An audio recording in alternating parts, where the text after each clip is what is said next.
from the Pathway Studios in Johnston proper. You are live from the Path.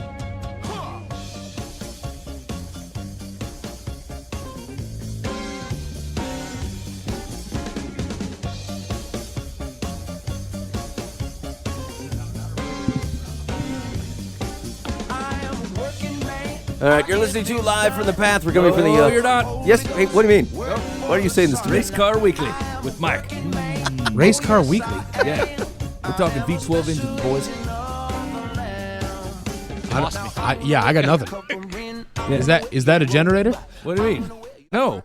We're talking about A V12 generator? You are. You're on live from the That's like a amped up V8 Yeah, I don't drink. know. Hey, they actually make a... Vegetable? That's awesome. Yeah, is that what a V12 is? It's 12 A valves. V8 with 4 extra vitamins and minerals? Yeah, it just makes the engine just gets longer. I don't know what happened. You're listening to Live from the Path. Is this the first show? No. Oh, no, we did one last week. Yeah. That's right. All right. We didn't ruin the first one. It's just the subsequent one that happened. Thanks for hanging on with us. We do very much appreciate it. Hey, and just a follow-up for the show from last week. Hey, thanks for those likes, man. We got above 500, and then... Curious to the timing, somebody bailed and got us below 500, and then we're back up again. Woo! Oh, we are. Okay, good. Wow. Heck, yes, we are. We've been hanging tight at 501. So I mean, tell your friends, all right? We could use the likes. Yeah, and actually, thank you for listening to the podcast. We don't actually acknowledge that anyone listens to the podcast, but if you're still hanging out at the podcast, we really appreciate it. Yeah, our jokes aside, which is meant to be self-deprecating to us. But not to you. We very much do appreciate you guys listening to the show. We're at just shy of 200 subscribers and have been for quite a while, actually. That's awesome. There was a time. Here's the thing. I just don't check the numbers very often. There was a time when it was like 15, and I think I'm 3 of them. Like I'm just signed in different things. But legitimately, we do very much appreciate for you guys listening to the show. We hope that it is edifying to you, and we are. All jokes aside, we are trying our best to put on a show that otherwise helps us follow Jesus closer, and I hope that's doing that for you. And to the extent that it's not, call the complaint line. you can give us a call at the Bob Eisenhower complaint line, 515-517-0085. That's call or text, and we'd love to hear from you. Wait, it's 2020. Does Eisenhower know about that yet? Nope. Man. Nope. I'll go have lunch with him, but I got to set it up so he's paying. So I got to figure out a ruse of which it makes sense for him to take me out to lunch. Okay. Hey, I saw this article. Hey, do you guys have we just trailing some of this New Year's stuff? Generosity on your New Year's list? I've been trying. This is my year. I'm gonna be more generous. I'm gonna give some more money away. I got too much. I don't have it. Yeah. I mean, I don't have too much, but I got more to give. Yeah. Yeah. Yeah. Booba 2. Totally. Booba 2. Rebuke or encourage. That's my new game show. It's gonna be great. Hey, actually, that's a good thing for the complaint line. So we were talking before the show. Mike thought of a game, but then he didn't have any questions to put in there. But the question is rebuke or encourage. So can you provide us the situation of which we go? Our reaction is to say, do you rebuke a man or do you encourage the man? And so if you've got any situations, change the names, all right, because no one wants to yell at your brother or whatever. But, go ahead and shoot it over to us at the complaint line, 515-517-0085. Call or text, and we can put that in a encourage or rebuke. See, this game has a lot of possibilities to it on the comedy side. But, also on a deeper level, I struggle with this all the time. I feel like this is straight hard. It's like people with repeated issues or you know what I'm saying? Half the time you just want to smack them and go, will you stop this? Just stop doing the thing. And sometimes they need rebuked, and sometimes they need encouraged. And it's really hard to tell sometimes. It is. Yeah. I tend to pick the wrong one is the problem. Yeah. I always go the wrong route. I encourage, and then they do the same behavior. 2 days later, I'm like, I should have rebuked. Dang. Maybe I should have done the hard lesson. Maybe that would have done worked out. I think that's the kind of the key here is that it's not it's God does both, and so we do both, right? Like God says, look, I discipline those who I love, and so now discipline's not quite the right word, right? But there are certainly if you love somebody, you have to tell them the truth, and that might come as an encouragement. They might take it as a rebuke. Either way, we have to be open to that. And I don't think it's all if you're too far on one side or the other and say, look, I only do encouragement. Here's the deal. Sometimes a smack in the face really does actually change people, and they're thankful for it. Just because you've tried it and someone's not thankful for it doesn't mean it wasn't the right thing. It just could mean that they just didn't take it well.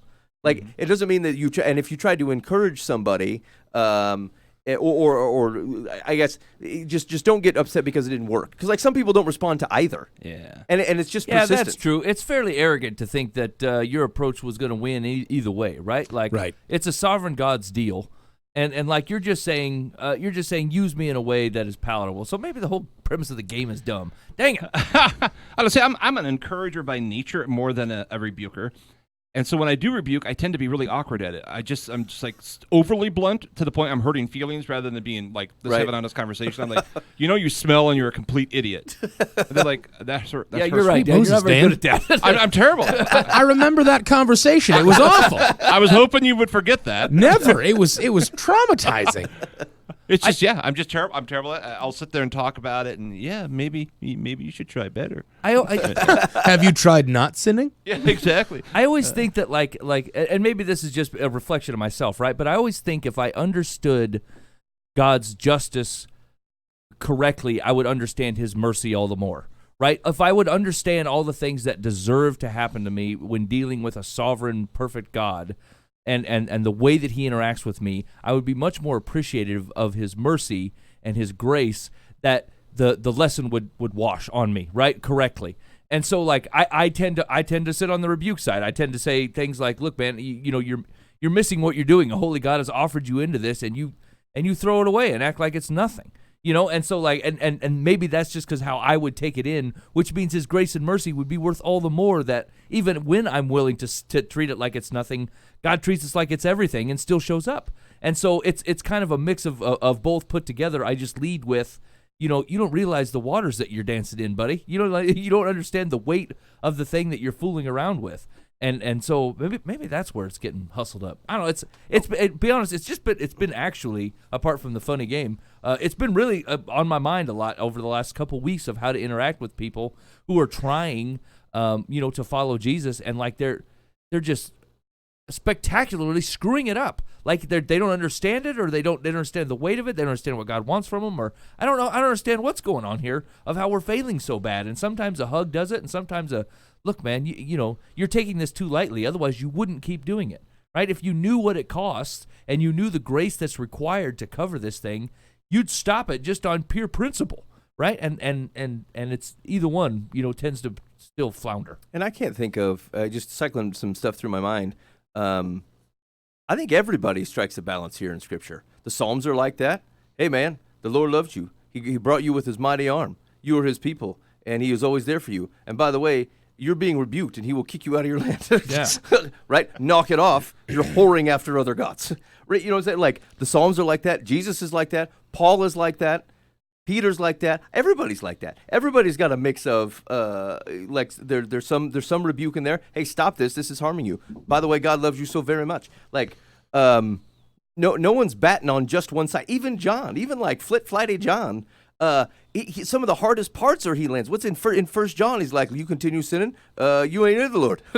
There's no way. And you're like, boy, that seems super duper harsh. Because John ain't messing with words. And he's a pretty flowery cat. And so, like every guy to a man that is speaking in Scripture is doing that, is doing both. So I think it takes both. Now, whether you nailed it on one particular occasion or not, it's certainly worthy of question. Well, but once again, maybe that's a Western civilization thing. It doesn't have to be one. Like I think I just want an answer. I want a card. I want an Excel spreadsheet of cross-reference where I can go, okay, the guy did this, and he continues to do this. This is his fifth time. Follow the row, follow the column. Rebuke. He gets rebuked.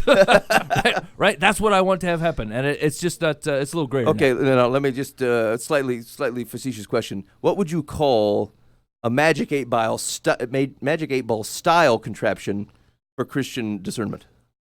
The Discernment Ball? No, I hate that. Lord, what should I do? Rebuke. Actually, I have what I Ask have one again of those, later. I have one of those for the kids. I call it the magic hand, and it always says no. And they know that by now because they're old enough. But like, boy, they really irritated them between the ages of 3 to 7. Is they would say, "Hey, Dad, can I have a soda?" I'm like, "Hold on, let me ask the magic hand." And I cut my hands together and roll them like some dice, and I'd open it up and go, "No." Boy, they don't like the magic hand. Oh man. Hey, somebody Google that real quick. Boova, you got the phone out all the time. Why don't you check? I legitimately just texted my fiance, "I love you." Show's on. Good night, so that I could put my phone down. All right. What an encouragement. See Way if to go. See if there's a Christian Magic 8 Ball. I'm just kind of wondering. Christian Magic. Okay, 8 Ball. while he's doing that, so if you want to give, let's say you say, hey, I want to give. You were in good company. There's an article on Discern.com for the most generous Christians in America live in Idaho, Iowa, and Las Vegas. Wait for it. Okay, go ahead. Okay. America's most generous Christians live in central Idaho and eastern Iowa, according to a new Barna report. That Barna is up in everything. The reported numbers include donations to churches and Christian nonprofit organizations. For Idaho, the Pocatello, Idaho Falls, and Jackson region rank first for church and nonprofit giving, with an annual giving total. This is before 4 members, giving total of $17,977, of which $15,601 went to churches. Is that like per person? No, it's not per person. Is That's it per ridiculous. church? 18 grand per church? That seems low. Wait, what? I mean, Read it again. For Idaho, these regions ranked first for church and nonprofit giving, with an annual giving total of $17,977. What? I mean it's not really uncommon for family to give that much. Okay, 18. That's not for the region, though. I is mean, it? based on the 10%, that's like $170,000 a year. Nobody gives even. How many Richies you got going to your place? I mean, I don't know, a couple people making 80 grand a year or whatever. Pretty close. No, I suppose. Yeah. I mean, nobody gives that, right, Dan? I mean, maybe like a family, like 2 families. 5. Yeah, okay. Yeah, church our size. Yeah, let's see. There's Joe, and then Norman. He's all right. All right, Booba, what do you got there? Is there a Magic 8 Ball? There is not a product that I found, but I did find a website that says Magic 8 Balls 8ballanswers.com, and it's golden and it has Jesus on it. And it says, "Ask Jesus a question." And then you click on it, and then it says, "Nothing's impossible with God," Luke 137. Wait, every time? No. Listen for God's voice, Psalm 29:4. Does the play have thine own way when you open up the page? Don't be discouraged, Ephesians 5:19. Wait on God, Psalm 130, verse 5. Oh, man. Trust God, Psalm 56, 3-4. You have to read both verses to get that. Be strong and courageous, Deuteronomy 31:6. The road can be narrow, Numbers 7:14. Ooh, they got numbers in this one. That's Let bold. God lead you, Numbers 14:8. I don't know how many there are, but this is wonderful. I couldn't stop laughing. That's in God's hands, Proverbs 16:3. Wow. So I think it's just taking a bunch of random scripture out of context and then making a real quick wait on God. Hey, Ben. Okay, hold on. I hate that article. Hold on. The average annual giving per person, Oh, per member. That's a lot. yeah, okay. Okay, sorry. Per person. So a family of 4 is given, 80 grand. Yeah. What? Yeah. Hey, man, Eastern Iowa's the place to be, or Idaho. I play in a church. Yeah.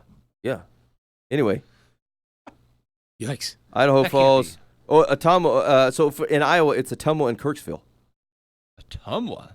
Yeah. I wouldn't Really? figure that. Doesn't that blow your mind, your wild mind? I mean, Ottumwa, on the whole, it's a poorer community. Right. And then Victoria, Texas, Jonesboro, Arkansas. Great place. Wait, AR? That's Arkansas, right? What else? What is Alabama? Yeah, okay, good. I'm just checking. Alabama? Dummy. Hey, ask that site whether I should rebuke Mike for calling me a dummy. Should you rebuke Mike for calling you a dummy? Listen for God's voice, Psalm 29:4. Discernment.com. This is amazing. I'm going to keep this up at all times during Christian conversations. All right, God, what are we thinking in this situation? Do you think I can do that? Let God lead you, Numbers 14:8. What does the Jesus look like? Explain it to me. It's Jesus on the cross in no. the Magic 8 Ball. Oh, Yeah. I agreed. thought he'd just be standing there. No, it's Yeah, there's teaching. room. it's Yeah. not like NSYNC Joey Fatone Jesus. It's Jesus up on the cross. I was thinking Beatitude Jesus or something. Not No, it's not straight crucified up. It's Jesus. it's crucified Jesus in the middle of a golden 8 ball. I was thinking roller and then skate when you Jesus. click the button, it's got a legit the purple triangle that shows up in the gross Magic 8 Ball liquid, and then it says have faith, Psalm 46, 1-2. Here's the deal. This is going in the app. Hey, Yeah, oh, absolutely. it's a mobile app coming up this year. Here's the deal. One of my goals this year is to learn to code a mobile app, and Oh, no. I may put the Magic 8 Ball in it. Hey, seriously though, on the list of features for the Live from the Path mobile app, we're doing a mobile secular Solomon. Hey, that'll be cool. I'm super excited about What it. else were we going to put in that mobile app? Wasn't it like a mirror of like this man is responsible for This man cannot be trusted. Yeah, this man cannot be trusted, and it's just a selfie. Selfie, yeah. Hey, man, I think we need to help this Reddit poster about a Magic 8 Ball. They just posted, my son found a Magic 8 Ball at a garage sale, and I wouldn't let him have it. My parents would never let me have one as a kid because they said the Bible says no one can know the future and should not ask to know the future. So I ended up getting in a fight with my wife about it. So what do you think it is? Is it harmless for an 8-year-old? Yeah, yeah, I think it is. Yeah. It's like the cootie catcher, right? Who am I going to marry? Daryl. It's a lie. Nobody knows. Here's the deal. You know what's so funny about that is like the same Christians who have a problem with that are the same people that are continually falling for the end of the world. Right. It's the same group. Oh, man, this is, sorry, I just saw that and I figured I'd ask that. That's ridiculous. Someone said, don't be too sure. I was a good Christian as a young boy, but then my parents got me a Magic 8 Ball and let me watch the meteorologists on TV. And now look at me. Yeah, and then I learned about the stock market, and then that's it. I was Oh, no, I can't predict the future. Oh, man, all right. I'm that's going really back to unfortunate. magic8ball.com. This made me sad. Okay. Yeah. Should I rebuke this Reddit poster? So that's the official. Oh, man. Yeah, there you go. Okay. Can you see that well enough? Probably not. Yeah, it's not good. Okay. Whatever. Anyway, Vegas was number 2. Vegas? Now, do you think that's because people because they got it? Right. Because they're drunk. They win it and go, well, all right. That's the first thing I do, Dan. I get plastered, go to church, and give out a bunch of money in the That's plate. right. They feel guilty.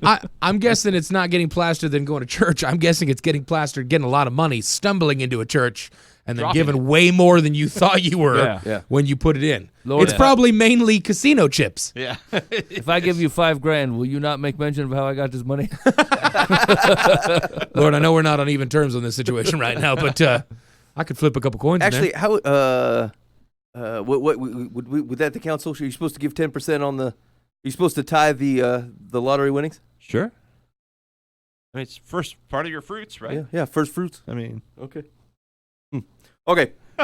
Hey, so there was a story out this week about the Pope, and he's trying to find. Mike and I were kind of talking before the show. They're short on clergy.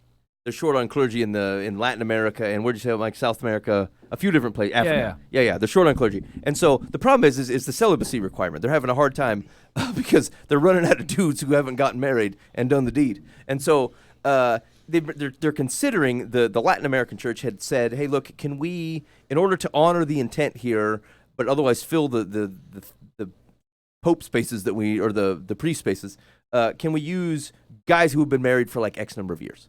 And are like assumedly out of child producing age. Their kids have gone and moved on. They're probably like 60 or 70 or above. Can they be priests? Can we ordain them so that people can do the priest thing and they can spend their time focusing on the church and not have to worry about the rest of their family? Did they say that they had to take a vow of celibacy henceforth? I don't think so. No. I don't think so. Because frankly, that'd be in violation of Paul. Paul says you go depart for a time or don't come together for a time. But like, I mean, that's too long. Yeah, okay. That's I think it's a violation. Yeah. Okay, so anyway, so the controversy is that the other Pope, Benedict, had written this book. He had co-authored a book, and it's basically saying that no, we should keep only celibate priests. That's what we want to be able to do. Now, the funny thing is that he was only a co-author. It was him and another guy that had written it. Now, the other guy that had written it was in town recently. Like he was in the Des Moines area, and I don't remember what under the auspices or something. It was like a conference or something, and so he was in town, and somehow ended up downtown, and I saw him. I was walking out on a lunch break not a week ago, and I saw him sitting at a lunch counter, and I said, "Hey, dude, what are you doing here? Weren't you the guy that co-authored that book?" And he goes, "Yeah, that's me. Don't tell anybody. By the way, the other author's in town." I'm like, "The other author? You mean the Pope?" He goes, "Well, kind of the Pope." kind of the Pope. And I said, he's in town. Okay. He says, well, I said, well, heck yeah, where's he at? He says, I think he's in Altoona. I said, he's not in Altoona. The other Pope doesn't go to Altoona. And so I drove to Altoona because I'm from Altoona. I say, I know this place. I know this hood. I know where this other Pope would be. And I drove around, and there was this long line of cars. And I'll be doggone if they weren't pointing at Buva's house. The big group of them. What a mistake. They were all there. They've believed that Buva is the kind of Pope. The first one. And The semi-Pope. And it was even harder to talk him out because I've had, you guys have heard me tell stories. I've run into these Pope things before, these problems. And I've been able to sort them out mostly. But like trying to convince someone they're like, the Pope is here. And I'm like, well, shoot, this is wrong on multiple levels. Because one, I don't think he's here. And two, he's not really the Pope. But I mean, the people are, you know how the people get. They're in a frenzy. And so I found my way. I got into Buva's apartment there, and I said, Buva, you got to get rid of these people. Yes, I think you're the first of the fake Pope. And he says, okay, what do I do? I said, you got to give him some advice. You got to tell him something that kind of relates to your life, like the Pope would when he walks out and he stands and he tells the story. And so you got to go do that so that they'll leave. So Buva, what did you tell him? So in order to get these people out of my apartment, because there's a lot of room for a lot of people, but they needed to go, I had to tell them this. I am unfortunately terrible at trusting God when it comes to financial situations. I'm awful at it. I've never had any legitimate trust towards God when it comes to fixing that stuff. And I'd never really prayed about things. Like if I needed money, I'm pretty good at either asking people for help or going out and getting it. Like kind of just making it work, right? Like I pay my own bills and have for a very long time. I moved out when I was 18, never stayed with my parents long. And just that's how it's gone. And so within the last year, very specifically within the last 6 to 7 months, God has been completely shattering that thought process of relying on myself. And it's been incredibly painful. It's been a rough process because I have a lot of pride that God has had to break down and continually break down to this day that I'm still terrible at. But what that leads to is in my prayer life with God, trying to figure out how financial stuff is going to work and trying to figure out how to trust him in that, I usually don't run directly to him. Like it's just not my first thought is to go, all right, there's a financial situation happening, whether I need some money for a bill or I have to pay somebody back or if something's coming up that I need money for, whatever the situation may be. My first thought is, how am I going to take care of this? And so I usually put together stuff and start figuring out, I can borrow a little bit from this person, a little bit from this person. I've already borrowed from that person, so I can't go there. Or, I can go over here or I can get a new job or take on other stuff, right? Like there's whatever way. I developed this plan to come up with the money. And it's usually not immediately, hey, I'm going to talk to God about this and figure out what he's going to do with it, right? And so that's kind of spearheaded within the last couple of weeks, pretty hardcore. Very, very personally, I left my job about 3-4 months ago from a job that I was making good money, and I left that for a job that I'm not doing great in, but that's fine. God's got me there, and I've been really trying to trust that. But within the last couple of weeks, one of the situations that's arisen has been I was a large amount of money shy of being able to pay my bills. Like it wasn't like, hey, I need 50 bones to get this figured out. It was I'm hundreds of dollars away from being able to make this work. And so my brain immediately goes to, how am I going to figure this out? What am I going to do? Who can I talk to? All this different stuff. And I'm freaking out. Because I'm like, I don't want to lose my situation. I don't want to lose my apartment. I don't want to lose a car. I don't want to lose my job because I can't, do all this different stuff. I need food to live. It's just not an option to not have the money. But my brain immediately went to, okay, is there anybody I can call to get some cash? If not, how can I advertise myself to go just figure out lifting boxes for people? I'm a big dude, maybe something like that. Or modeling. Yeah, male modeling. I have a large career in male modeling, no pun intended. But that tickled me. I'm glad you like that, Mike. But that was my initial reaction was, how can I fix this? And thankfully, I was surrounded by Jesus people that kind of looked at me, and it was definitely a rebuke moment more than an encourage moment, because they were like, dude, what is wrong with you? What are you talking about? Why are you going to make phone calls? And I think I specifically might have said at one point in time, I'm going to make a few phone calls and I'll start praying about this tomorrow. Now I'm admitting that so you can recognize. I'll meet you at the car. Yeah, I'm admitting that so you guys know that I'm a fool going into this, okay? And so yeah, I said something along those lines of, I'm going to make a couple phone calls Is it okay to make some phone calls and then pray about something just to try and figure this out? And I kind of got a yell of, no, that's not okay, you fool. What are you talking about? Like, you know God's got you. You know he's going to take care of you. You have professed this. You know his love for you. You know that he is a good father, and he's going to provide the way that you need. Like, shut up and just pray to him. Like, go to him.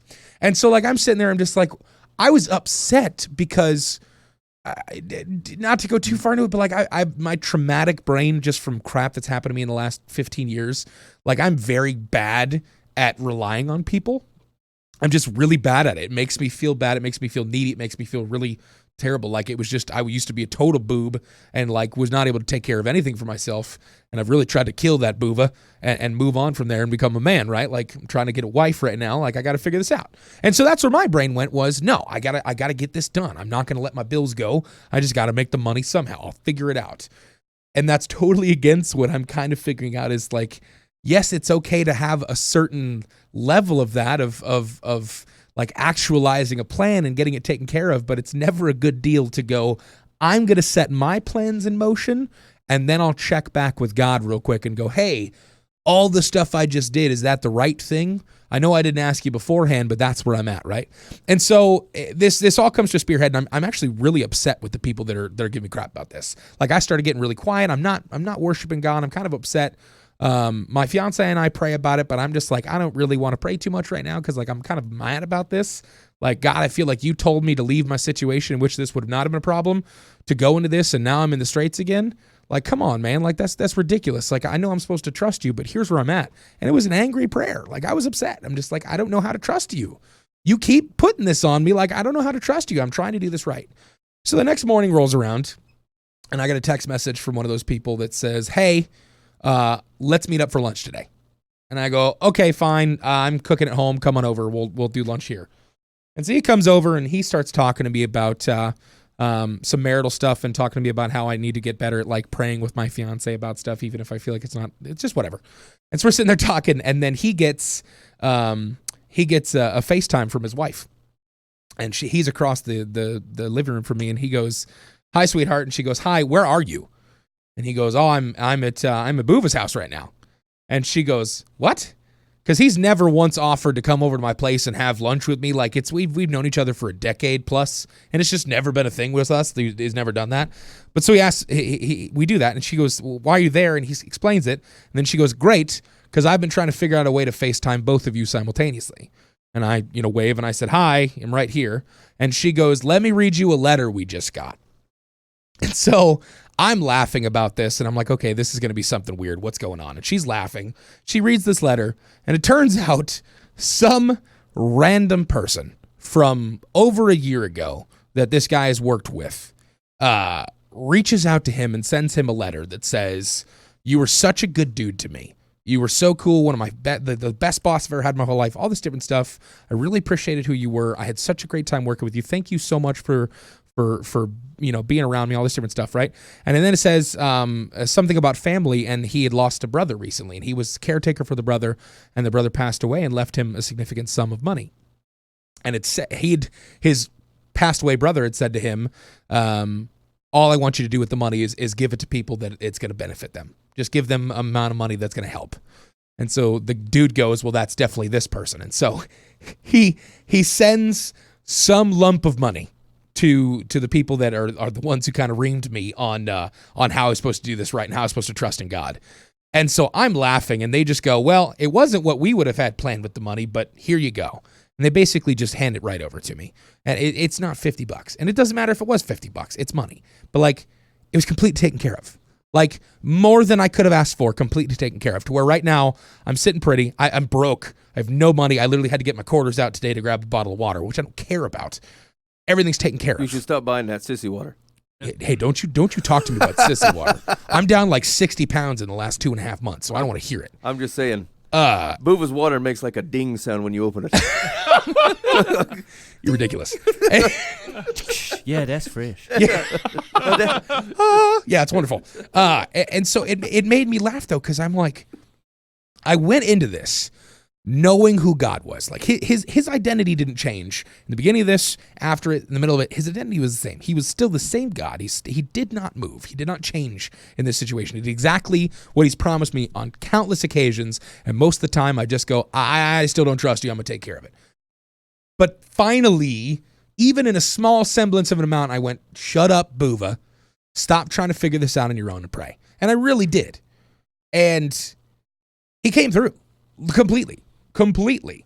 Like, I don't have more money than I need. I had exactly what I needed. I think that's important because I really like that concept. But it made me laugh that, like, in the very beginning, I went up to God and went, I know you're the same God, and I know I can trust, or I know you say I can trust you, and I know you're faithful and you never change, but I'm going to do this. I'm going to take care of this. And my pride and my selfishness got in the way of being faithful to God and just trusting him as my father, right? And so I pray this crappy Buva prayer that's like, all right, I don't trust you. I just need you to just help my unbelief right now. And then he shows up perfectly. And that's not the first time that's happened. That is not the first time that's happened in my life. That's happened on dozens of occasions. God has shown up perfectly for me, whether it's financially, whether it's spiritually, whether it's emotionally with someone that I needed and didn't know, whether it's something mental that I needed when I was having a breakdown and I had no clue what to do. God has shown up immeasurably and perfectly 100% of the time. He has never failed me. He has never let me down. He does not change. He does not move. He is faithful to his promises, and there's nothing better than that. That is a phenomenal stance to be. And I keep spitting in his face every time something bad happens. Like, I can't trust Yahweh to take care of me completely. And it's ridiculous. And I just started looking back at, like, what are these things that I've continually done? Like, why am I not reminding myself of this? Why am I not, raising the Ebenezer kind of thing? Why am I not doing this? Every time something happens, why don't I have a friggin' rock in hand and set up an altar and go, me and my children need to remind ourselves of this when we walk past this stone that says God is faithful. He does not move. He does not change. And he is a good father. And so all I had to do was, I didn't even work anything. That's the most important part for me right there, is my brain immediately went, Buva, figure it out. I didn't have to figure out anything. There was no work on my part. I didn't take another job in. I didn't do anything special. God just showed up. Now, I'm not saying that's always how it's going to happen, and God does not promise that's the situation. It's just how he decided to show up in this one scenario. So don't think I'm saying, hey, you never have to work for it. God's going to show up and do it regardless. That's not the situation. But that's the way he chose to show me right now, is that when I try and develop something for my good, my plans fail and they don't do things well. But if God promises me something and he's going to take care of me, he shows up every single time without fail. Without fail. He is undefeated. Like 100% undefeated in this. And like, it makes me laugh that, like, whenever some turmoil happens or whenever something shakes, I go to myself like I'm my own savior and I'm a fix things because I'm a prideful beast. But then every single time God swoops in like the superhero he is in my story every single time and shows up and goes, son, I love you. I promised you something. I am faithful. You follow me. You seek my kingdom first. You run to me in the storm. I am your anchor. I'm your lighthouse. I'm your rock. That is who I am. And so all I've been able to do since this happened is A, tell people this story, and B, praise him. Like, I pretty much put on a concert for Jesus. Like, that is exactly what I had to do. I felt bad about it because other people had to hear it.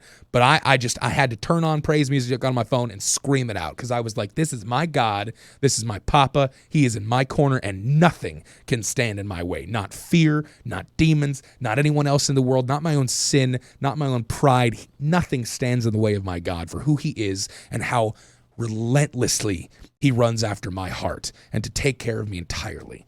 And it's just astonishing. And I hope I remember this. I wanted to talk about this today on the show so that the next time I need to, I can listen to this as my friggin' Ebenezer. Yeah. I can listen to this as my rock and go, dude, listen to your own words, you prideful, selfish beast.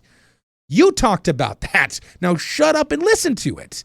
Realize that God is perfect and unfailing and unwavering. Love that and live in that and understand your identity is in Christ's kingdom. That's the most important part. And so God totally showed up, showed off, completely fixed it. And it's funny because I got offered a chance to make some money in a couple weeks that's totally not okay for me. And it's like me getting back into a bad situation. Not 4 days ago this happened, and today I went, yeah, I could probably use some extra cash and I could do that. But then like 2 seconds later, I'm like, no, Booba, you shut your mouth. Yeah. I've been praying on that all day, and I immediately got to know. It was, no, that's not how it's going to happen. That's someone else trying to get you to make money the wrong way and to take care of yourself again. Run to Yahweh. Run to Yahweh on this. You know the right answer. You know the way this works. Run to him. He's faithful. He will not move. Run to him. And so that's my Pope style, is you got to recognize that God is worthy of your trust. He is faithful. He is holy, holy, holy. He is set apart by things that are set apart by things that are set apart. You have to understand that your trust in him is not misplaced. Your trust in his ways is not misplaced. Running to him, running. I can't accentuate that more. Running to him is the only option when there is fire behind you or when you have something at your heels. He is your safety. He is your rest. He is your peace. Stop counting on yourself. Stop counting on others. Start relying on God for who he is and who he says he is and is proven to be throughout time eternal. You can trust him. You know you can. And if you don't know you can, learn it because it's truth and it's real. Stop relying on yourself and start relying on your Father who is the king of this universe. Get off my lawn. Yeah, it's more like a parking lot. You're right. But get out of my parking lot. You know, it's funny how that expresses itself because it tends to be cloaked over. We would laugh. We're like, oh, it doesn't say anywhere in the Bible where it says God helps those who help themselves. We're like, aha, people fall for that crap all the time, right? But like, how many of our prayers are, Lord, please help me to help myself, right? That's the exact thing that we're asking for, and I like the way that you talked about it, because the truth is that like what happens on the other end of putting in completely in God's hands could be a million different things. Right. He could show up with it. He could say, look, I got this opportunity that I need you to walk into for any number of reasons that have nothing to do with money. I want you to meet these people and I need you to talk in this way. And so, right. But like if the first start isn't to say, let me handle this out and then see if I can figure out a way that God will bless it, as opposed to saying, God, whatever it is, I want it. I want what you have for me here. If there's a specific thing, I want it. Right. If it's where you're okay, you say, look, step anywhere, just step faithfully. Fine. Right. But the point is to say that like in either case, you take those types of things, like when you run into trouble, your gut reaction is to go to people you can trust. If that first person is you, you're mistaken. Right. Yes, exactly. You know, that is misplaced trust. I got me in this problem. Yeah, right. Yeah, exactly. Yeah, I'm the reason I'm here. It should be the first indicator, right? The first thing that says, hey, man, maybe I shouldn't start with me. I started this mess. Yeah, and that's why it goes in the app, Mike. This person can't be trusted. Yeah. That's why the selfie goes in the app. Right. Just to remind me, like, hey, I got a problem. Who should I go to I can trust? Yeah, blowing it up into the bigger portion. Like I summed it down into something small, which is a financial situation that God got me out of and helped me out with, right? But like the bigger picture is understanding that being in God's will is the best possible place that you can be. If you whatever decision you're making, that it's as long as it's faithful to what He's called you to do and asked you to do. Yeah, we've had this conversation before. You're not praying to God, am I eating Wheaties or Frosted Flakes, right? It doesn't matter what you're doing that way. What matters is, are you making the faithful moves that are in His will that He's called you to do? Those are important conversations to have and constant conversations to have with God. I found myself in this situation because of the fact that, like, I'm not making as much money as I was because God called me out of a bad situation. And then I went, oh, God called me out of this bad situation. I'm following what I believe His will to be, and multiple people have confirmed it. And now I'm in the straits. So I have to fix this myself. Instead of going, God, you called me here, and I know you did. This is a situation that only you can handle. Glorify yourself through this, please. Whether that's me losing my apartment and then you fixing the situation somehow else. That's what I prayed on. I don't care what the fix is. If it's, Booba, you're out of luck, you don't have money, you're going to be in the straits for a second, as long as I'm in your peace and rest, fine. That's where I want to be. If that means I lost my apartment so I can go to Zimbabwe, great. If that's what you're calling me to do, great. I just want to be in your will. That is the bigger picture of that. It was just summed down in this microcosm And for you me know in what's that situation. interesting is that like this isn't a Buva problem. Like your exact story is God taking people out of Egypt. Right? Yeah, oh, absolutely. Very clear evidence. 100%. God, this is God's will. God's mighty hand has showed up, and then you get a few miles down the road, and like, where's the water, man? Right. Yeah. Where's the meat? Oh, you want meat, Oh, do you? man. Yeah, I'll send I you am- so much meat you will gorge yourself and die. I'm my own manifestation of the Israelites. That is 100% truth. and here's what's Where are funny. my Asherah poles? Is they become it's such a joke, right? You're like, well, how could they saw it? They saw God's hand, and then every time they still said, well, I wonder if God is still with us here. Maybe God has failed us, even though He brought us this far, because He doesn't protect His name in this way. And you're like, they're so dumb. And yet, every human plays this out in their life in some way or another. Right? They do the exact same thing. We're like, ha ha, that guy's so stupid. Meaning me. Yeah, exactly. I'm that guy. I would do that, yes. Very much so. Oh, yes, I know the Lord brought me this far, but maybe He wants me to take things into my own hands and see if Moses will smack the Yeah, rock. the Israelites got pillars of fire and then went, is God still here? Yeah. Like, is that happening? And then I used to make fun of that forever. I still do. Right. But I'm in the same situation. God Exactly. has saved me so many times, and I went, all right, Booba, we got to figure this out. Instead of, all right, God, you are the only one in control that can handle this. I'm off. You got it. Run it, please. Just make sure that I'm in your will. That's all I care about. Right, let me hop on the right treadmill. Give me Yeah, the one that's yeah. running that you plugged in. Right, exactly. Yes, exactly. That's what I'm asking for. This story And is so- convicting to me because I can recall on this show saying, hey, man, I mean, like how much we were just talking about this last week, 2 weeks ago. We were talking about how much to involve God on certain things. I was talking about buying an extra vehicle or whatever to let people borrow, right? And it occurred to me after Buva gets done telling that story that, like, what kind of stupid problem is that? Hey, man, I mean, do I really have to involve God in this thing? That's what I'm asking. That's legitimately my question. Hey, man, how much do I really have to involve God in? If you know the Lord, I mean, and He sits in the office next to you. Hey, Lord, this came over on my phone. What do you think? You know what I'm saying? Like, hey, I'm thinking about going to get Jimmy John's. What do you think? You know what I'm saying? Like, is there any is it such a burden to you to ask Him? You know what I'm saying? Not to say that you got to do the Wheaties or the Cocoa Puffs question, but like, if you consider asking God to be involved in your decision making a burden, then that means you're sitting on the throne. Right.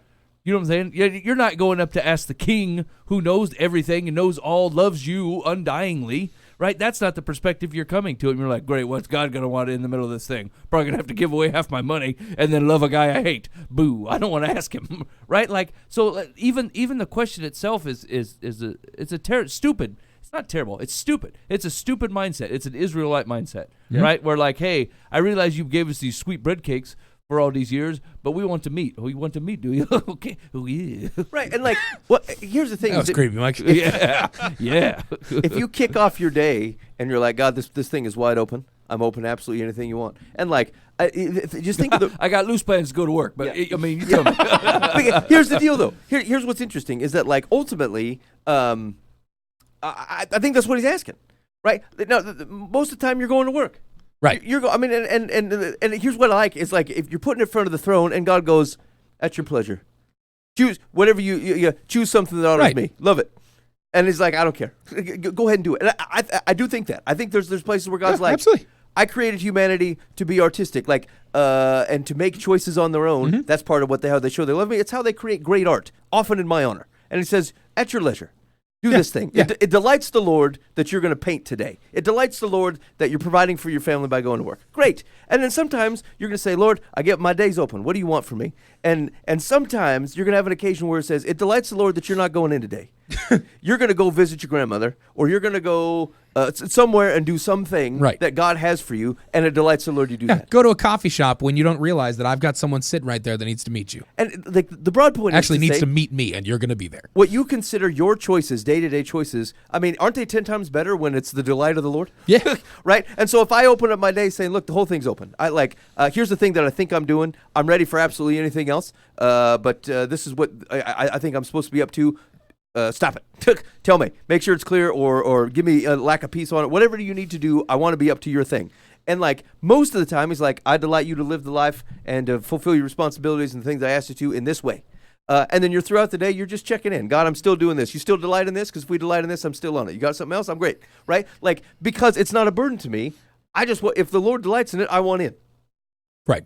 Right? And so knowing that most of the time, like he's given us broad principles and ways to live, and you're probably going to fall underneath that. And like, that's great. But like when the Lord delights in something else, boy, I want to be in on it. Yeah. I want to know it. And know that when I went to work for the last, 10 weeks in a row every day, the Lord delights in that. Because I opened up every day saying, Lord, I'm open for absolutely anything else, and I meant it. Whatever you got. And as long as that's true, I think you're good. Yeah. I think you're great. I'd love to love that mindset. Like, I feel like it won't come easily, right? Like, that's obviously a change that you'd have to make. Is it because you're addicted to wealth? Whoa. Or your own vanity? Obviously it is. That was a Spend all my swung money hammer, on all my right. appearance. I mean, look at me. I mean, honestly. I think Can't Ben build a chose temple without rebuke on these that two one hands. instead of encouragement, Mike. Sometimes you got to ask the direct question. I have a small career in modeling. A slender, handsome woman. A slender, let's say bulky. Where people see me and go, goodness. That man.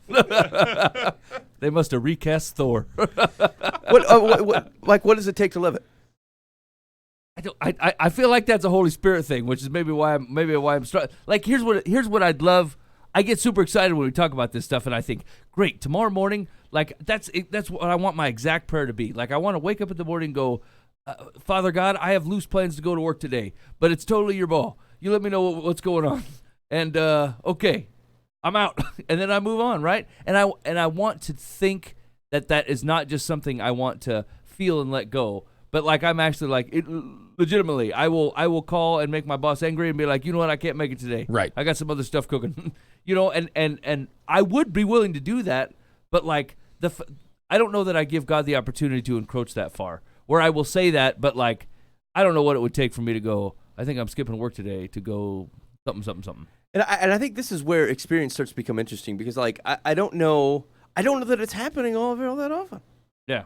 Right? Like the story of the Bible, like there is a lot of sheep in, sheep out. Like there just is, right? And like There's also no one wants to hear the uninteresting story of Mike, who God never asked to do anything but go to work, right? There's not a Book of Numbers 2, the second version. We do have an Enoch walk with the Lord 300 years. That's right. I mean, he got 2 sentences. His whole life was 2 sentences. Yeah, and but Enoch walked faithfully with the Lord. But he made it. But he made it in. He made it.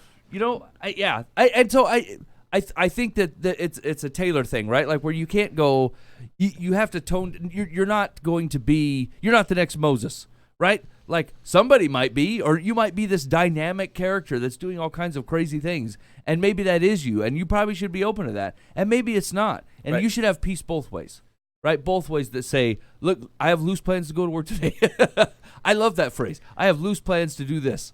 But I honestly, if I'm open to anything, hit my heart in a way that makes me know what you got going, and that would be great. So yeah, from a practical perspective, this actually came up in a conversation we were having at church this week. We were talking about Peter's reaction when Jesus calls him, or like he has him go out and he says, "Drop the nets," right? And Peter, from the carpenter, goes, "Okay, because it's you, we'll drop the nets," and it's a crazy big deal. And a bunch of fish come or whatever. And then he says, from now on, you're going to catch men. And then he drops everything and follows Jesus. And so, like, our reaction to just when God says drop the nets, and you're like, you know what, I'll drop the nets. Even though it doesn't make any sense to me. And even though I was in the middle of cleaning them because we were done fishing and didn't have a good thing, when Jesus says drop the nets, we drop the nets. And you combine that with the notion of the thing that Jesus does when he interacts with the first interaction with his disciples is to say, hi, you're going to follow me, and you're going to bring people with you. You're going to fish for men. That's what you're going to do. And like those are the core principles. You're going to follow me. You're going to bring people with you. And so, like we were talking about, what does that mean in your day-to-day life? And like, can you, if the core definition of Jesus thinks of a disciple as is someone who's following him and bringing people with you, and you don't ever bring anybody with you, we might be missing the core notion of what being a disciple is. And I don't mean like we're counting to say, look, you're a really awesome disciple because you got 500. The God may have you taken on one dude for your whole life because he wants that guy. And so it might be one, so it's not a numbers game, but the question is your life oriented to following Jesus and taking people with you? And one of the questions from someone was like, hey man, I got a bunch of kids. Like I got all kinds of kids, and I got a house to run and a husband, and is that not are those my disciples, right? Like, are those people I'm supposed to be guiding and leading? I'm like, yes, absolutely. But the risk we run is we pull external to that off the table because we're like, I'm really supposed to focus on this thing, Right. which is totally true. Like that's your playing field. Husbands, true for you. Husbands, fathers, it's true for you too. But like, if everybody's playing field was only what they were producing or married to, we got a lot of people who aren't meeting Jesus, right? And so it has to be able to be bigger than that. And so, does your day-to-day look like waking the kids up and feeding the kids and either doing schooling with kids or sending them off to school and doing all the other stuff that has to maintain your house? Absolutely, that's what it looks like. But like, can we be open to the fact that says, God, here's what I have. You already know what I'm responsible for. You know that like to be a good follower of you, I'm supposed to be discipling these people. I'm open for anything else you might have, either to use my situation in a way that brings people to you or something that takes me beyond my situation and costs me something in it, right? Hey, I can't spend every Tuesday night with my family. Like I don't know, no one ever gets enough family time. But you know what? I'm going to spend it at this place with this person who really needs you. And am I open to that? And so without prescribing to say, look, someone's job might always be in the home. God may never have you step foot out of that. But don't take anything off the table. Like, right. And that's really all we're talking about is you wake up in the morning and say, good, God, everything's on the table here because, like, I got my own personal plans or what I think you're after here, but, like, I'm glad to be wrong in your service. So you tell me what we got. And I think it's taking these kids, 18 kids somewhere, or, like, maybe I'm going to take the same 18 kids, but we're not going to go there. We're going to go do something else. It's going to blow up my day, but it's because it's something you had going on. And I'm open to you blowing up my perceived the schedule in my life. I'm okay with you blowing it up for whatever you have going on, knowing that he's probably not blowing it up all the time. Well, that's the thing. That goes back to Booba's point, is God is a God that can be trusted, right? And, like, you'll never actually feel and walk with him if you don't trust to follow him where he goes. When he says, hey, I want you to go to the Kmart instead of going to the Walmart today. And right. You're like, I don't know, go to Kmart. It's way across town. You know what I'm saying? Like, I forget it. It don't make no sense to go to Kmart. But maybe you should just go. Maybe you should just go. Maybe you should just trust that God's hitting you with the Kmart for whatever reason. Yeah. Are the Kmarts out of business? A lot of them. Oh, crap. I was going to say, most of the Kmarts don't keep all their lights on, so be careful. If the Lord says, hey, you should go to Kmart, and the closest one to you is in Cleveland, I would go. I mean, that's wild. Actually, I knew that was coming. They switched to blue lights to save money, and I think it was all downhill from there. Okay. Here's the deal. These conversations, I think, sometimes are frustrating for people because it's always a both and. Like, you want a clear line. You're like, hey, the Lord wants me to be, as a husband, I need to be home for my family all the time, and I need to do my work and be responsible. Yes, you do. And you're also telling me we need to make disciples, and it could pull me off the path and have to focus on other people. Yes, I believe it will, yes. It's a both and. I've done that before. You're not going to have a lot of time. No. The Lord did not call you to a lot of free time. You're not going to have much hobbies. I feel like I felt like God was leading me to do something. And my immediate prayer was, I need you to tell my wife as well. Because otherwise this seems like a scheme on my end. You know what I'm saying? Oh, that's phenomenal.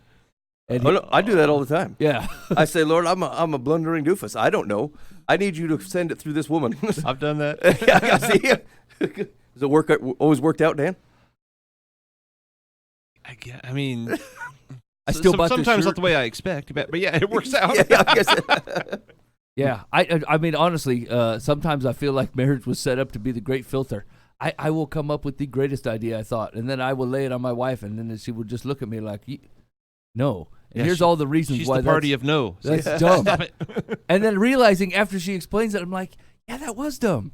Crap, how did I miss it? Hey, man. What kind of funnel am I in where I thought this was great? Did your wife ever do the magic hand? No. Oh, let me No. check. Yeah, let me check on Yeah, that. let me check on it. You know what? That's really, actually, it's really reversed on me now because now the kids will do it to me. Like, hey, you should go clean your room. Hey, I'm going to go get the magic hand. I said, put that magic hand away. You'll be in the nursing home someday. Sure would like some pudding. Well, Dad. Who's the comedy man now? All right, you ready? Yeah. Dear, live from the path, my boyfriend of 2 years and I recently moved in together. What do you think, Dan? I go ahead and move out. Yeah. Say the classic Dan answer. Sign immediate- that second lease. There's no reason to read the other two paragraphs here. Okay, boyfriend and I recently moved in together, 2 years. When we first met, he let me know that he lost his father to cancer a few years prior. While I know a little about his father, it's mostly superficial. As our relationship has progressed, moving in, talking about our future, I long to know more about his dad. What kind of a father and husband was he? What special memories does my boyfriend have of spending time with him? However, when I ask questions, I get succinct answers with no elaboration. If I ask more than one question at a time, I feel like I'm pulling teeth, so I just drop it. When I asked if he's uncomfortable talking about it, he says it's fine, and I still know next to nothing. The only time he brings up his dad is around the time of his dad's birthday, the anniversary of his death, or the time when they found out about his prognosis. At those times, he's clearly grieving. I don't want to cause my boyfriend more pain, and I worry that I'm being insensitive by asking him to talk about it. Yet, if we are going to start a life together and be a family one day, I want to know more about his father. Curious. When did he pass away? How long? I Did it didn't say? say. It said a couple Okay. years. Yeah. Well, they were dating a couple of years, but No, they've yeah. been boyfriend and girlfriend for 2 years. It didn't say how long ago the how dad long passed. ago the dad passed away? Oh, okay. I mean, I gotta be honest with you. These are standard dude answers. Even if there's no backstory or dad hadn't passed away, hey, how's your relationship with your dad? That's fine. Oh, okay. Do you have any special memories with your dad? I mean, Hey, that came up. no. That came up this week. I was talking to my wife and kids, and they were my wife was trying to convince us that we should all play more board games. She's like, "Oh, I got great memories with my family and friends and playing board games." I said, "I do not." She's like, "Well, you missed out." I'm like, "I don't think so. Let me tell you about this." Feel like I have a good life? My dad, we used to. My parents were divorced, but Mike and I went to Dad's every 2 weeks, and okay, check this out. We would go on a Saturday night, and he would stop at the store, and we got to pick out something to drink. Mike got orange juice, I got chocolate milk. That was yours for the weekend. You drink as much as you want. He don't care. But he's buying, that's like a half gallon. Okay. You also got to pick out a box of cereal. Whole box. Also yours for the weekend. You can eat as much cereal as you want to. He don't care. You hungry? Cereal. Okay. And so, we pick out random cereal. You get to try the whole aisle. It's fantastic. So we go home and you get to eat cereal all the time. No, it's skim milk. It's nasty.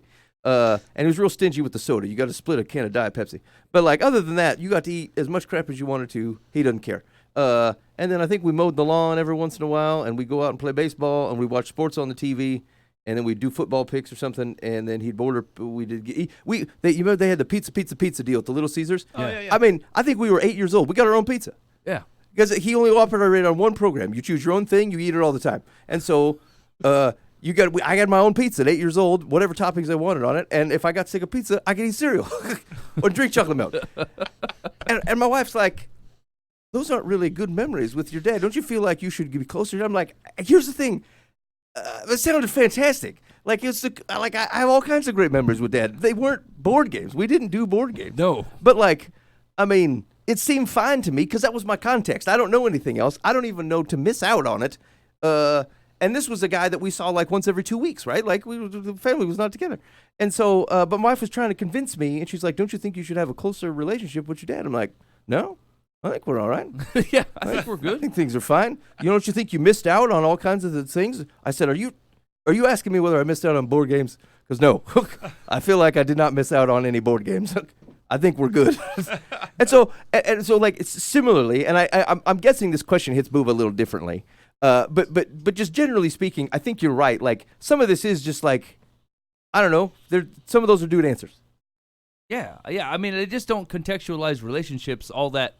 I mean, it's not like they don't have deep relationships, but when asked to rehash them, dudes speak for efficiency most of the time, right? So you're like, hey, how was your grandpa? He's doing good. I don't know. I talked to him. At the same time, these are fair questions because she's looking to the future and she's figuring out what kind of dad is this guy going to be. Right. He's going to be the kind of dad his dad was. Now, Probably. that is extremely unfair. I know. I'm just saying that's where she's This coming came from. up because I was playing board games with my kids. So false. Yeah, I mean, I'm not nothing like my dad either, but You know what I'm there'll saying? be characteristics. Unless you intentionally are different, you're Yeah. going to be the same. Yeah. And there's a lot of people who are the same. Right. I was going to say, yeah, you guys, everyone in this room has a bit of an extenuating circumstance we have a father that we know that we should model ourselves off of versus the rest of the world has their earthly father to model themselves off of. And so a lot of times that is actually exactly what manifests is your parenting style is going to be close to what your parents were. Yeah, that's what she's digging for. Yeah, exactly. Yeah, she wants to know what his father's parenting style was, what his relationship was with his father. It's the same kind of questions that she's going to ask. Was it healthy? Did you like it? Yeah, exactly. Because she wants to know. My kids are going to like you? I get totally where she's coming from. It makes plenty of sense that she's asking these questions because they're important to her. What did she got to do, though, with the answers? Let's say the guy wasn't great. then right now is the right time to figure that out. Like, hey, because you told me a story that said your dad wasn't fantastic, I'm not going to marry you because you might not be a good dad. Then you say, well, It's how, one how, part how of the would puzzle. you do that with your kids? Yeah, it's one part of the puzzle. Have you learned from that? I mean, my wife and I had all kinds of conversations like that prior to marriage. My- I assume you're having those. Yeah, now. exactly. My fiance and I, I just got engaged a couple weeks ago, and so my fiance Wow, and you I, did? Congratulations, boo. What? Hey, thanks. So she's one of the 4 listeners to the show. So we're going through a book together that's 101 questions to ask before you get engaged. Yeah. I jumped the gun. We were like 60. So Wait, you didn't do any of the first 50? No, as in like we didn't finish the last 41 before we actually got engaged. Oh, I see. And so I see. so that was my fault. I apologize to the authors. But that's the basis of a lot of these questions is you ask history and you ask future questions because like those are important to figure out what's our life going to be like together. And of course the gal, if we're talking generalities of dude speak earlier, but gals are absolutely going to ask those kind of questions because that's the kind of stuff that's on their mind. They want to know, who's this going to be? This is going to be the father of my children. I need to know how he's going to act around my children. This is going to be my husband. And it's weird that she's drawing this distinction now of, hey, I'm willing to completely move in with you before we get married, but now I got to know what your relationship I want was to know like. what kind of dude you are. Yeah, Well, I think right. you know- Yeah, exactly. That's what I'm saying. It's a weird line to draw in the sand. It can very easily be erased and just a new line drawn. But it's that's basic concept. Now to defend the gentleman though, admittedly, I agree with the concept of these are just dude answers to an extent. A lot of dudes will give those answers. I'm totally different than that though.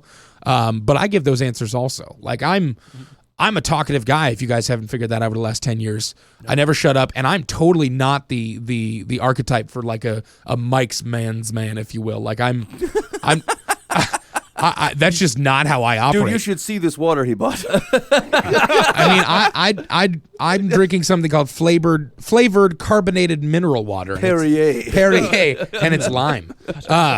Yeah, no, I'm not exactly. It goes, that's cute. I'm not exactly what most baby boomers. I'm calling you a boomer, Mike. I know you're not, but it's whatever. Would recognize as a gentleman. Why am I getting a wrecking ball today? But I don't have like a poster with a dude on there that I compare everybody to. And so I'm completely counter to that. But like, so I lost my dad a decade ago, and so I flip flop on this a lot of times. And she's actually absolutely right.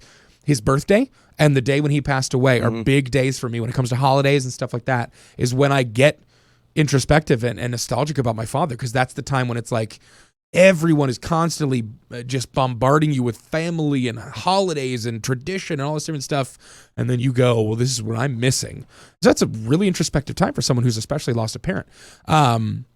But she's got to give him a little grace on this, though. I totally understand where she's coming from. She is right to ask these questions and has the right to ask these questions. He needs to give her grace and understand that she's asking these questions for a reason. And if he loves her and wants to love her correctly, he has no clue why she's asking. He has to divulge this stuff. And so even if it's something that he wants to give the dude answer on, part of being in a good relationship is recognizing that she wants more than your dude answer. Well, and that's just ladies and dudes in general. Yeah, and part of working that out is she needs to understand how to ask exactly. Questions. Yes, it can't just be the answer. It can't just be the pointed, take the one word answer and then just go okay. If you phrase, here's the thing, and if you phrase a question like, "Do you have any special memories with your dad?"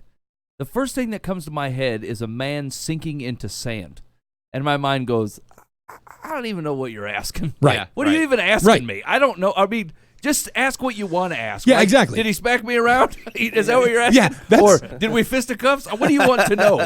Because like that question for my type of personality, exactly. It's like throwing a paintball at a blank canvas. I have no idea what you want to know. And that's what she needs to play around. Right, exactly. Yeah, correct. No, she absolutely needs to offer that to him as well. Without because getting like frustrated. Yeah, you're gonna ask these like big questions that are off in the ether and like that kind of stuff. Most dudes are gonna go, I got nothing. Like I don't know how to answer that. You're asking a very lofty question, and I want to give a very special memory with my dad. Yeah, right? Yes, exactly. And that's honest communication between dudes and gals in any situation, especially when it comes to something that's a little raw for the guy, like having lost his father. So like he's not going to go into oh, well, I remember this one time he was teaching me how to write. No, that's not how dudes operate in most situations. I agree with that. But it's learning your partner's communication style for both of them, honestly. It complicates a little bit with an additional, like the fact that the parents passed away, but it doesn't complicate it too much more than it already is because it's already complicated. You got to learn how to ask questions to one another. You got to figure out how to target the right information. Dudes are going to give the pointed answer that gives you the specific answer that answers your question. She doesn't even have to mention dad. She can say, hey, Yeah. who taught you how to ride your bike? Yeah, exactly. Yeah. I mean, Ask hey, it. there's a kid riding a bike. Right. I remember She that, needs to you be know. a lot more creative and understanding with Yeah. that. And so, And yes. actually, that's a great point because if you ask it like that, he'll rip out a story. Exactly. Yeah. Yep. Yeah. Yeah. You got to know how to do it. Yeah, and that right again. That's learning communication styles and learning especially how to communicate with the person that you're apparently living with. So if you guys can't So figure neither this one's wrong. part out, They're just yeah, need to work at it. yeah, exactly. Yeah, it's interesting that you guys need to figure this part out. You're also about to start figuring out a lot more stuff because you live together now. So good luck. I'm with Dan. Move out. Find Jesus. Secular says, your boyfriend may not want to discuss his relationship with his father because the subject is painful, either because of his death or because they were not close. If you want more details, you might have better luck asking your boyfriend's mother or his siblings if he has any, because the subject clearly makes him uncomfortable. Back off. Yeah, that's horrible advice. Our advice was better. So the I think magic we're 8 ball of Jesus says, "Look up for answers." Psalm 121, verse 1 through 2. It's in the paint. It's in the walls. Look It's all up up to in the my ceilings. skin. This is a special memory. For a second, I was reading it. Web. I thought it said, "Look up the answers," and that's why I'm like, I mean, that's a rather specific one. Just Google your. Yeah. Look up Beyonce. the answers. Psalm 121. You want to do one more? Yeah, one more. Okay, here we go. Last one. Dear Life from the Path, I don't smoke, but my mother and fiance are chain smokers. Not the mother's fiance, my mother, and then my fiance. This is particularly annoying when the three of us. Hey, quick pause for technical difficulty.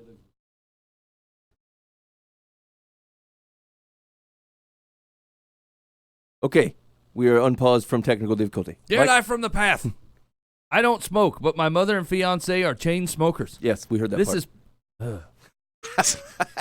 This is not a special memory.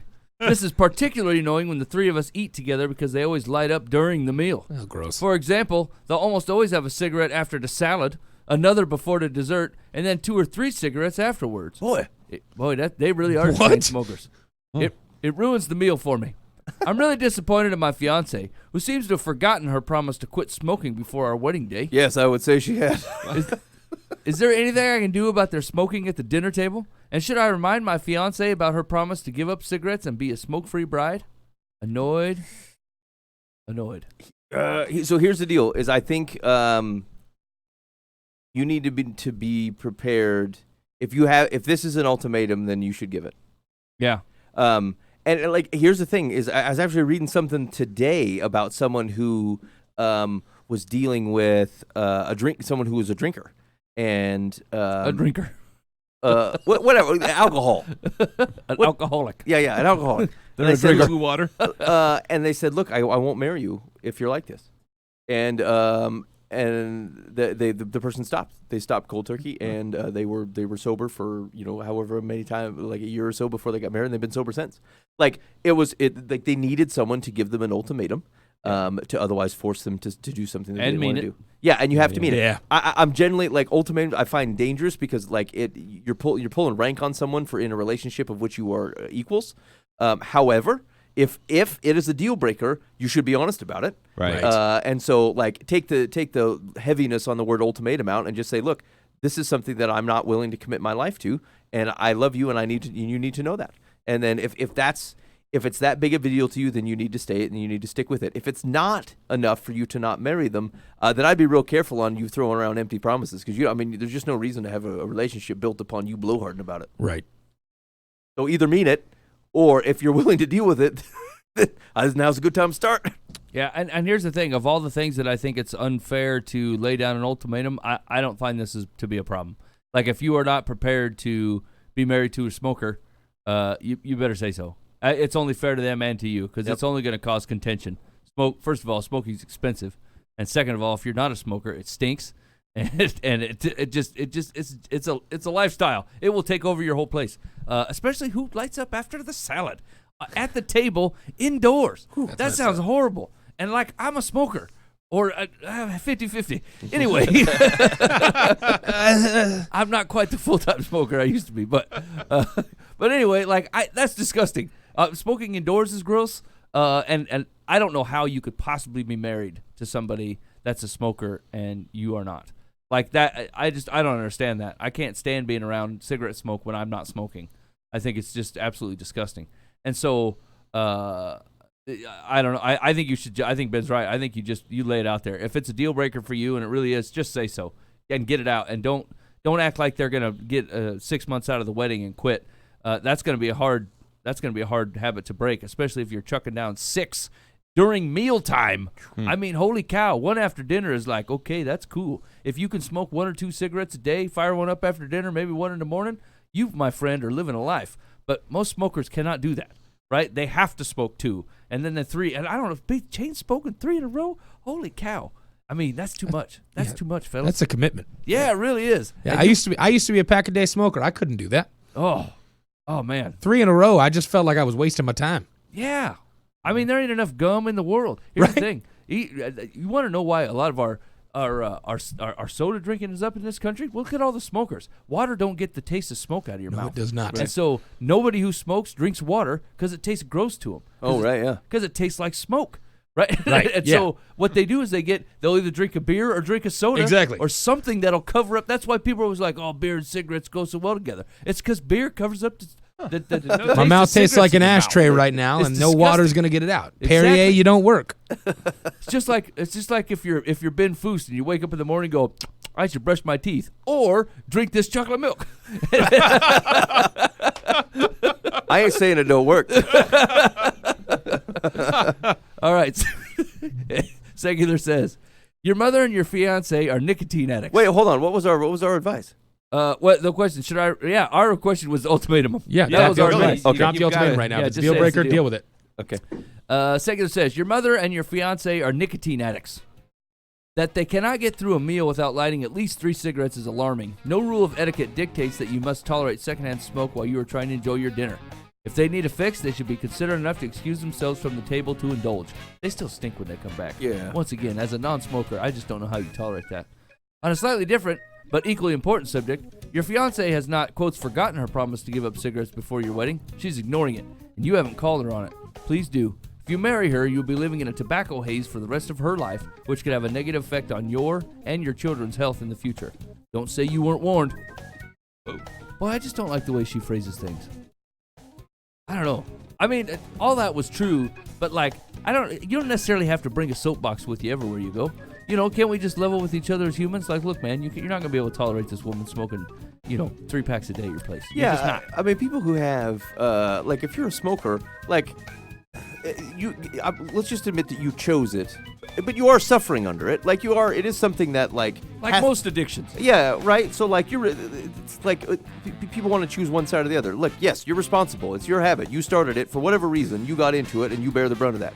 However, stopping those types of things isn't super easy, and so it's unfair to look at this woman and go, hey, she's purposely ignoring it.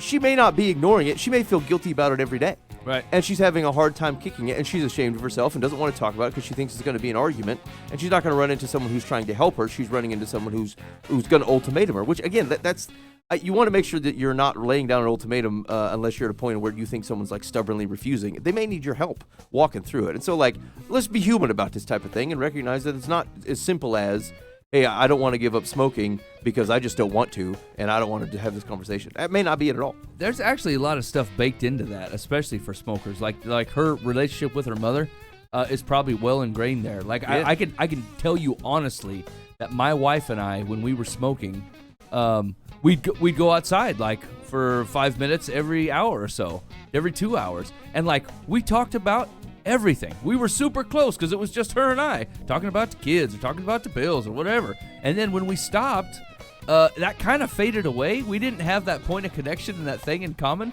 and it's weird. Like, your relationships start to get embattled with this shared experience, right? Like, it's why all the smokers at your work are They're tight. You know Best what I'm buddies. saying? Everybody knows who smokes what, who's got a lighter, who's got a crappy lighter. Nobody wants to borrow from that guy because he smokes menthol. That guy switched over to Bronson's because he's tired of people borrowing his smokes all the time. What is that, American Spirit? American Spirits they're top shelf. They're like $9-10 a pack here in Iowa, and that's outrageous.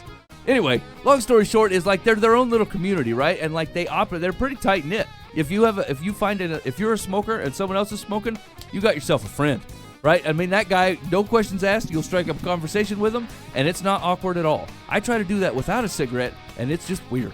It is just Yeah, it looks like you're absolutely trying to sell something. Yeah, you're like, hey man, how's it going? What do you want? I'm at the gas station. What kind of deodorant you use? Yeah.